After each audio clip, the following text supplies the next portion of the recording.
all. I hope you all are doing well. So today we will discuss the part second of disaster management for the post of junior assistant Kashmir University. So let's start. तो आज हम discuss करेंगे tsunami के बारे में. आपने अक्सर सुना होगा सुनामी के बारे में. आज हम देखेंगे कि किस तरह से इसकी फॉर्मेशन होती है और किस तरह से जो है ये सिस्मिक वेव इसमें हेल्प करती हैं. ठीक है, तो फॉर एग्जांपल यहाँ पे हम देख लेते हैं. ये सी का बॉटम हम ड्रा कर लेते हैं. यहाँ पे ये सी का बॉटम है. ठीक है, और एक सेकेंड. ठीक है, इस तरह से कुछ ये सी का बॉटम है और ये क्या है, सी का शोर है. ओके, तो क्या होता है, सुनामी का जो ओरिजिन होता है वो किसकी वजह से होता है, अर्थक्वेक की वजह से होता है या वोल्केनिक इरप्शन की वजह से होता है. ठीक है, फॉर एग्जांपल हम यहाँ पे लेते हैं, एक सेकेंड, यहाँ पे लेते हैं कि यहाँ पे अर्थ का एक सेंटर है. ठीक है, यहाँ पे अर्थक्वेक मतलब अर्थक्वेक का एक सेंटर है और यहाँ से अर्थक्वेक आने वाला है या वोल्केनिक इरप्शन होने वाला है. ठीक है, तो यहाँ से क्या होगा, सिस्मिक वेव्स राइज करेंगी अपवर्ड. ठीक है, और यहाँ पे जो पानी होगा, ऊपर की सतह पे जो पानी होगा वो क्या होगा, वर्टिकली अपवर्ड लिफ्ट होगा. ठीक है, वर्टिकली क्या होगा, उसका मूवमेंट होगा और इससे क्या होगा, एक वेव सी जनरेट हो जाएगी. ठीक है, अब ऐसा नहीं होगा कि वर्टिकली वो ऊपर की तरफ उठा और चुप करके शांत होकर बैठ गया, ऐसा नहीं होगा. ये क्या होगा, एक वेव का रूप ले लेगा. ऐसे ट्रफ और क्रस्ट में ये क्या करेगा, वाइब्रेट करता हुआ ये चलेगा. ठीक है, जो भी वर्टिकल मूवमेंट हुआ है वाटर का, तो ये एक वाइब्रेशन के रूप में, इस वेव के रूप में ये क्या करेगा, यहाँ पे प्रोपगेट करेगा. ओके, सो नेक्स्ट स्टेप की बात करते हैं. यहाँ पे देखो, सुनामी का जो सबसे ज़्यादा अगर हम बात करें प्रभाव पड़ता है तो वो कोस्टल रीजन पे पड़ता है. यहाँ पे देखिए, ये कोस्ट का रीजन है और आपको पता है कि कोस्ट के पास पास जो एरिया होगा वो थोड़ा शैलो वाटर होगा, यहाँ पे थोड़ा कम वाटर होगा. ठीक है, ये कोस्ट हो गया. अगर तो यहाँ से वेव आ रही है, यहाँ पे इसको ज़्यादा पानी मिल रहा है. ठीक है, तो इसकी वेव हाइट कम होगी, वेव लेंथ ज़्यादा होगी, वेव हाइट कम होगी. ठीक है, एक सेकेंड रुकिएगा. ठीक है, यहाँ से अगर हम इसको ड्रा कर लें, ठीक है, तो ये हो गया हमारा कोस्ट. ठीक है, यहाँ पे बिल्डिंग वगैरह आप बना लीजिएगा. तो यहाँ पे क्या होगा, हमारा इस तरह से वेव आ रही है. यहाँ पे तो इसको डीप ओशन में ज़्यादा वाटर मिल रहा है तो इसकी वेव लेंथ ज़्यादा होगी, तो इसकी वेव हाइट इतनी ज़्यादा नहीं होगी. ठीक है, वेव लेंथ ज़्यादा होगी, वेव हाइट इतनी ज़्यादा नहीं होगी. मगर जब ये कोस्टल रीजन की तरफ जाएगा तो क्या होगा, इसको इतना वाटर नहीं मिलेगा, तो क्या हो जाएगा, इसकी वेव हाइट इंक्रीज हो जाएगी और इंक्रीज होकर फिर ये बड़ा विकराल रूप ले लेती है और ये कोस्टल रीजन में बड़ी ही तबाही जो है वो करके जाती है. ठीक है, तो इस तरह से सुनामी की थोड़ी प्रक्रिया होती है. ज़्यादा डिटेल में मैं इसमें नहीं घुस रही हूँ क्योंकि आपके सिलेबस में मिटिगेशन के स्टेप पे ज़्यादा जोर दिया गया है, मगर फिर भी मैंने आपको बता दिया सुनामी कैसे होता है. सुनामी जो है वो ओरिजिनेट होती है अर्थक्वेक या वोल्केनिक इरप्शन की वजह से. अगर अर्थक्वेक आने वाला है समुद्र के बॉटम पे या वोल्केनिक इरप्शन होने वाला है तो उसकी वजह से क्या होता है, सिस्मिक वेव्स ऊपर आती हैं और अपवर्ड लिफ्टमेंट ऑफ द वाटर होता है. फिर ये ट्रफ और क्रेस्ट में ये वेव प्रोपोगेट करती है और जब ये कोस्टल रीजन के पास पहुंचने शुरू करती है, यहाँ पे कम पानी होने के कारण इसकी वेव हाइट इंक्रीज हो जाती है और ये बहुत सा पानी लेके फिर क्या होता है, कोस्टल रीजन पे वो सुनामी के रूप में आके गिर जाता है. ठीक है, और इससे बहुत सारा नुकसान हो जाता है.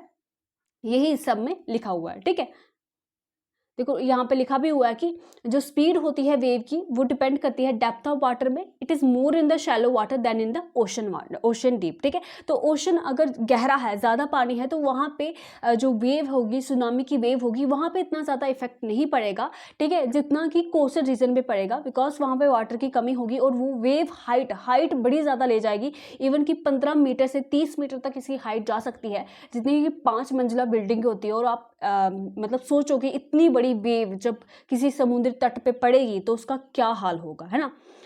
तो सुनामी होती है उसको हम क्या कहते हैं, और हम उसको सुनामी को हम सिस्मिक सी वेव्स भी कह सकते हैं, हार्बर वेव्स भी कह सकते हैं और शैलो वाटर वेव्स भी कहते हैं. ठीक है, यही सुनामी के 3-4 जो है वो नाम है. ठीक है, चलिए अब बात करते हैं कि सुनामीज जो है वो कहाँ कहाँ पे ऑब्जर्व की जाती हैं मेनली. ठीक है, सो मैंने आपको बताया कि सुनामी का जो मेन रीजन है वो क्या है, अर्थक्वेक है या वोल्केनिक इरप्शन है. ठीक है, और आपको पता है कि सबसे ज़्यादा अर्थक्वेक्स और सबसे ज़्यादा वोल्केनिक इरप्शंस कहाँ होते हैं, पैसिफिक रिंग ऑफ फायर में होते हैं. कहाँ होते हैं, पैसिफिक रिंग ऑफ फायर में होते हैं, जो कि साउथ अमेरिका से होता हुआ ऊपर अलास्का से होता हुआ इस तरह से ये इंडोनेशिया, मलेशिया, म्यांमार, श्रीलंका के साथ लगता हुआ ये इस तरह से एक पैसिफिक रिंग ऑफ फायर बनती है और ये सबसे ज़्यादा प्रोन है to earthquakes and volcanic eruptions.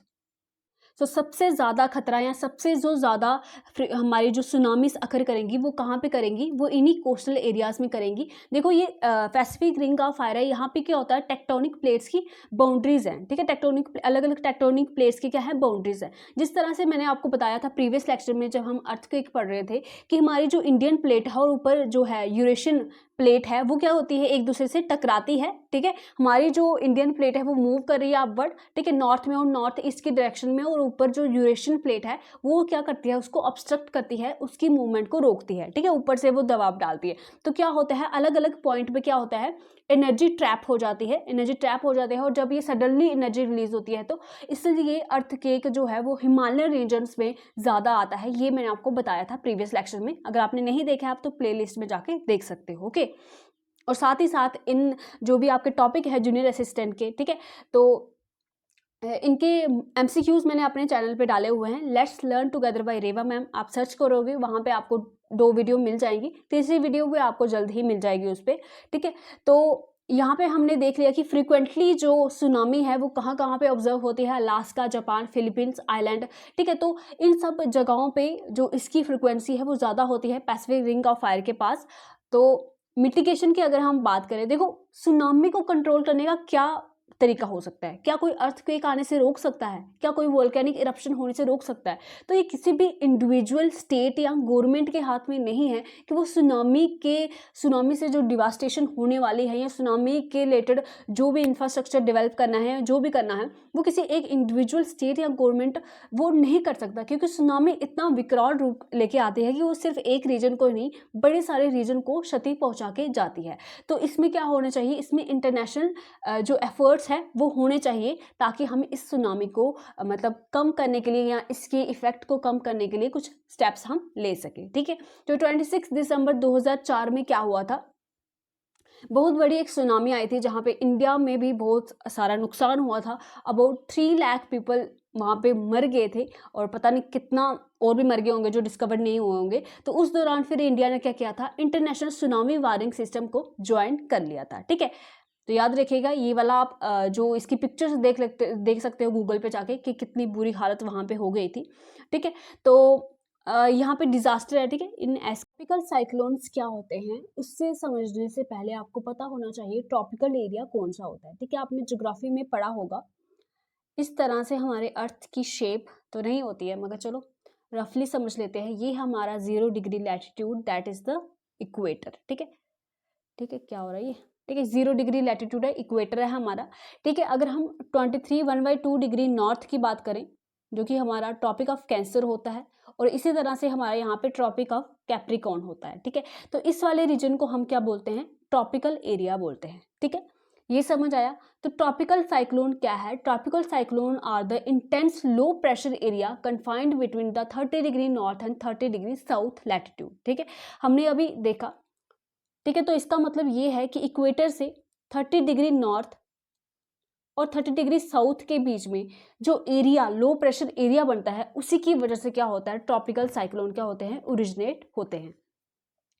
अब देखो एग्जैक्ट मैकेनिज्म नहीं पता ट्रॉपिकल साइक्लोन का किस तरह से फॉर्मेशन होता है, मगर कुछ भी जो इनिशियल कंडीशन है जहाँ पे सब साइंटिस्ट जो है वो अग्री करे हैं कि इससे ट्रॉपिकल साइक्लोन इमर्ज हो सकता है, तो वो मैं आपके साथ यहाँ पे डिस्कस करूँगी। सबसे पहला है large and continuous supply of warm and moist air that can release enormous latent heat, ठीक है। आपको पता है ओशन जो है, ओशन का पानी जो है वो वार्म अप हो जाता है सन की एनर्जी से, तो वहाँ से जो हमारी एयर जो है वो जो वेपर्स होते हैं हमारे ओशन के ऊपर, जो वेपर्स होते हैं उसको जो हवाएं चलते हैं वो उड़ा के अपने साथ कहाँ पे लेके आती हैं, लैंड पे लेके आती हैं, ठीक है, लैंड पे लेके आती है। तो देखो क्या होता है, लेटेंट हीट को समझ लेते हैं। लेटेंट हीट क्या होता है, it is the heat which is released when medium is change, जब मीडियम कोई चेंज होता है तो उस दौरान जो हीट रिलीज होती है उसको हम बोलते हैं लेटेंट हीट। देखो लैंड से, अब ओशन से, ठीक है, ओशन से हवाएं जो वेपर वाली हवाएं हैं वो कहाँ पे जाती हैं, लैंड की तरफ जाती हैं, ठीक है, लैंड की तरफ जाते हैं। तो देखो लिक्विड से सॉलिड की तरफ क्या हो रहा है, हमारा मीडियम चेंज हो रहा है, तो इसी के दौरान जो हीट रिलीज होता है उसी को क्या हम बोलेंगे, लेटेंट हीट बोलेंगे। तो large and continuous supply of warm and moist air that can release enormous latent heat, ये पहली कंडीशन आ जाती है, ये इनिशियल कंडीशन है for the formation of the tropical cyclone. यहाँ तक क्लियर हुआ। फिर बात करते हैं हम स्ट्रॉन्ग कॉर्लिस फोर्स की। अब कॉर्लिस फोर्स क्या होता है, आपने ज्योग्राफी में अक्सर पढ़ा होगा, इसका जिक्र होता है जब भी हम क्लाइमेट की बात करते हैं। देखो कॉर्लिस फोर्स क्या होती है, ये वो फोर्स होती है जो कि विंड के डिफ्लेक्शन के लिए रिस्पॉन्सिबल होती है, responsible for the deflection of the wind. ठीक है, ठीक है। तो क्या होता है इसका, नॉर्थ में जो है ये कॉर्लिस फोर्स जो है वो विंड को राइट की तरफ डिफ्लेक्ट करती है, और अगर साउथ की बात करें तो ये लेफ्ट की तरफ जो विंड्स हैं उनको डिफ्लेक्ट करती है ये कॉर्लिस फोर्स। ठीक है, तो ये कॉर्लिस फोर्स क्या होती है, कॉर्लिस फोर्स देखो ये हमारा इक्वेटर है, तो इक्वेटर के 0 डिग्री से 5 डिग्री तक ये जो कॉर्लिस फोर्स है ये अपसेंट होती है, इस एरिया में ये कॉर्लिस फोर्स नहीं होती है। मगर 5 डिग्री के ऊपर अगर हम बात करें तो जो ट्रॉपिकल रीजन है हमारा, उसके ऊपर ये कॉर्लिस फोर्स प्रेजेंट होती है। कॉर्लिस फोर्स जो है इक्वेटर पे जब प्रेजेंट नहीं होती है तो इससे क्या होता है, जो हाई प्रेशर विंड्स चलती हैं हमारे सी से, तो ये क्या होता है, ये इक्वेटर पे जाते हैं, यहाँ पे लो प्रेशर एरिया को फिल अप करती है, और ये लो प्रेशर से हाई प्रेशर से लो प्रेशर, ये इनका मूवमेंट चलता रहता है और इनका ये साइकिल बना रहता है। मगर अगर हम बात करें 5 डिग्री के ऊपर जब यहाँ पे कॉर्लिस फोर्स होती है, 5 डिग्री के ऊपर जब कॉर्लिस फोर्स होती है तो ये लो प्रेशर एरिया को फिल अप नहीं होने देती। फॉर एग्जांपल यहाँ पे हाई प्रेशर से लो प्रेशर की तरफ विंड चल रही है, तो यहाँ पे कॉर्लिस फोर्स प्रेजेंट होगी, तो ये क्या करेगी, ये इस जो लो प्रेशर एरिया यहाँ पे क्रिएट हुआ है इसको ये फिलअप नहीं करने देगी। ये क्या कर देगी, हाई प्रेशर से जब लो प्रेशर की तरफ विंड चल रही है तो ये क्या कर देगी, उन विंड को डिफ्लेक्ट कर देगी, डिफ्लेक्ट करते हुए जाएगी, ये डिफ्लेक्ट करते हुए ये कॉर्लिस फोर्स क्या करेगी, ठीक है, लेटेंट हीट और कॉर्लिस फोर्स क्या करेगी, ये फिर एक सर्कुलर सा मोशन इन जो हमारे जो वेव्स हैं उनका बन जाएगा। ठीक है, जो हमारे जो फोर्स हमारी जो ईयर आ रही है लो प्रेशर हाई प्रेशर से लो प्रेशर, तो ये क्या कर रही है, उसको डिफ्लेक्ट करते हुए, विंड्स को डिफ्लेक्ट करते हुए एक सर्कुलर सा मोशन बना देगी। इस तरह से जो है हमारा ये लो प्रेशर बीच में रहेगा, ठीक है, लो प्रेशर बीच में रहेगा और ये डिफ्लेक्ट करते हुए विंड्स को एक सर्कुलर मोशन बनाते हुए और ट्रॉपिकल साइक्लोन का ये रूप ले लेती है। ठीक है, तो क्या होता है, हाई प्रेशर से लो प्रेशर विंड चलती है तो क्या होता है, इनका अदला बदली होती रहती है, हाई प्रेशर से लो प्रेशर से हाई प्रेशर। मगर कॉर्लिस फोर्स के कारण ये क्या होता है, लो प्रेशर को फिल नहीं करती है और डिफ्लेक्ट करती रहती है विंड को, इस तरह से डिफ्लेक्ट करती है कि सर्कुलर मोड ले लेती है विंड्स। ठीक है, सर्कुलर मोड्स ले लेती है विंड, और यहाँ पे क्या होता है, साइक्लोन हमारा ट्रॉपिकल साइक्लोन जो है वो जनरेट हो जाता है। ठीक है, तो ये थी इतनी सी कॉर्लिस फोर्स की बात। और यहाँ पे एक और कंडीशन दी है, that is the unstable condition through the troposphere that create local disturbance around the cyclone develop, around which a cyclone develop. ठीक है, तो अनस्टेबल देखो, अगर हाई प्रेशर विंड चल रही है लो प्रेशर की तरफ, ठीक है, तो ट्रॉपिकल रीजन की तरफ, तो क्या होगा, वो आराम से चलेगा, अपना कन्वेक्शन फिनोमेना होगा और अपना चलेगा आराम से, हो high pressure to low pressure और लो प्रेशर से हाई प्रेशर। मगर क्या होता है, इन कॉर्लिस फोर्स की वजह से और ये सब जो भी कंडीशन यहाँ पे बनती है, तो ट्रोपोस्फेयर में अनस्टेबल कंडीशन हो जाती है, मतलब कि कहीं पे तो लो प्रेशर एरिया हो जाएगा, कहीं पे तो हाई प्रेशर एरिया हो जाएगा, तो इस तरह से वहाँ पे जो है वो स्टेबल कंडीशन नहीं बन पाती है, तो उसकी वो भी एक कारण है कि जिसकी वजह से साइक्लोन जो है वो डेवलप हो जाते हैं। ठीक है, और फाइनली जो अब्सेंस है स्ट्रॉन्ग वर्टिकल विंड वेज का, which disturb the vertical transport of the latent heat. ठीक है, फॉर एग्जाम्पल यहाँ पे, ठीक है, जो भी हमारी विंड्स है ऊपर की तरफ जो जा रही हैं, ठीक है, जो भी डिफ्लेक्ट हो रही है कॉर्लिस फोर्स से हो रही है, और अगर इतनी ही जोर से या इतनी ही स्ट्रॉन्ग विंड्स, अगर वर्टिकल विंड्स भी यहाँ से मतलब ऊपर की तरफ से भी कोई विंड आती हो, तो वो क्या कर सकती थी, इन विंड्स को सप्रेस कर सकती थी और ये सर्कुलर मोशन में जाने से इसको रोक सकती थी। मगर क्या है, आसमान खुला है, ठीक है, आसमान खुला है, तो ये आराम से अपने जो है सर्कुलर मोड ले लेती है, क्योंकि वर्टिकली ऊपर से कोई भी विंड ऐसी नहीं आ रही है जो इसको अपोज कर सके, जो इस जो हमारा जो वर्टिकल ट्रांसपोर्ट हो रहा है लेटेंट हीट का, उसको वो डिस्टर्ब कर सके। ठीक है, तो इस तरह से ये कंडीशन बनती है हमारी ट्रॉपिकल साइक्लोन की। आई होप आपको थोड़ा बहुत समझ आया होगा इसे। तो नेक्स्ट बात करते हैं हम structure of the tropical cyclone. It is characterised by the large pressure gradient. The centre of the cyclone is mostly a warm and low pressure. ठीक है, याद रखिएगा जो सेंटर होता है साइक्लोन का वो क्या होता है, वार्म और लो प्रेशर होता है, cloudless core known as the eye of the storm. ठीक है, तो सेंटर को हम क्या बोलते हैं, आई ऑफ द स्टॉर्म में बोलते हैं। नेक्स्ट हम बात करते हैं फ्लड्स की। तो फ्लड्स सभी को पता है। देखो अभी जो बरसात का मौसम है तो कितने सारे एरिया जो हैं वो फ्लड से ग्रस्त हो चुके हैं, बहुत से बर्बाद हो चुके हैं। हिमाचल प्रदेश में आप देख सकते हो, पंजाब में देख सकते हो, ठीक है, बड़े सारे एरियाज जहाँ पे फ्लड आया हुआ है। तो फ्लड अकर करता है, क्यों अकर करता है? Mainly when water in the form of surface run off exceed the carrying capacity of the river channels and streams and flows into the neighbouring lowlands, low lying flood plains, ठीक है। तो जब जितनी capacity होती है हमारी reverse की, streams की, उसके ऊपर, ठीक है, उससे ज़्यादा पानी जब आ जाता है बरसात के कारण या बारिश के कारण जो भी है, ठीक है, तो उससे क्या होता है, जो लो लाइंग फ्लड प्लेन्स होते हैं, मतलब जो एरिया होता है उनके साथ लगता हुआ, ठीक है, जैसे ब्यास नदी वहाँ पे हिमाचल प्रदेश में कितना कहर डाके गई है, तो इस तरह से क्या होता है, फ्लड्स आ जाते हैं और बहुत सारी तबाही करके जाते हैं। तो कंट्रोल फ्लड का किस तरह से किया जा सकता है, ठीक है, यहाँ इसको हम कहीं ना कहीं थोड़ा अपने एक्शन से जो है वो इसके इफेक्ट को मिटिगेट कर सकते हैं, जैसे construction of the flood protection embankments in the flood prone areas, ठीक है। तो फ्लड की प्रोटेक्शन के लिए कुछ एम्बैंकमेंट हम बना देंगे जहाँ पे फ्लड अक्सर आता हो, या कंस्ट्रक्ट कर देंगे हम डैम, ताकि रिवर का ज़्यादा पानी जो आए वो वहाँ पे इकट्ठा हो सके, और फिर इलेक्ट्रिसिटी बनाने में भी हम उसका यूज़ कर सकते हैं।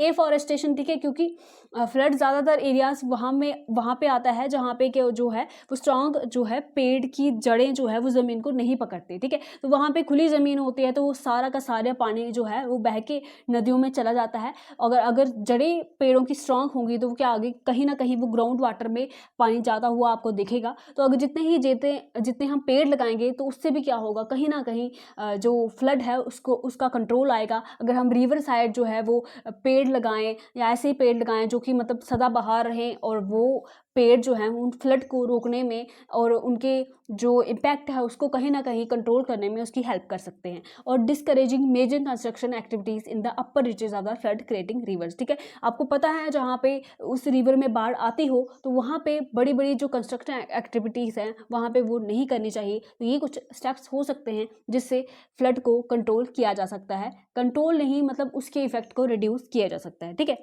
अब removal of the human encroachment from the river channel and depopulating the flood plain, ठीक है। जो भी फ्लड प्लेन है जहाँ पे फ्लड आता है तो वहाँ से लोगों को हटाया जाना चाहिए, और जो भी मतलब नदी के किनारे लोग अपना घर बना देते हैं या जो भी दुकान वगैरह बना रहे हैं तो उससे उसको रोकना चाहिए, क्योंकि कभी भी बाढ़ वहाँ पे आ सकती है और उनको बहा के ले जा सकती है या उनका बहुत ज़्यादा नुकसान कर सकती है, ठीक है।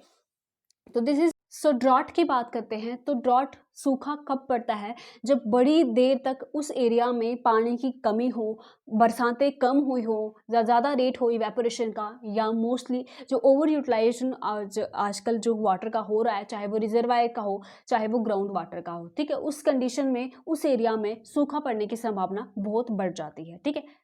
अब यहाँ पे मैप की अगर हम बात करें तो मैप में यहाँ पे आपको दिख रहा है ये एक्सट्रीम एरिया है, जहाँ पे थोड़ा सा गुजरात का और थोड़ा सा राजस्थान का यहाँ पे एरिया आपको देखने को मिल रहा है। तो ये एक्सट्रीम एरियाज है, यहाँ पे जो है वो एक्सट्रीम ड्रॉट देखने को मिल सकता है।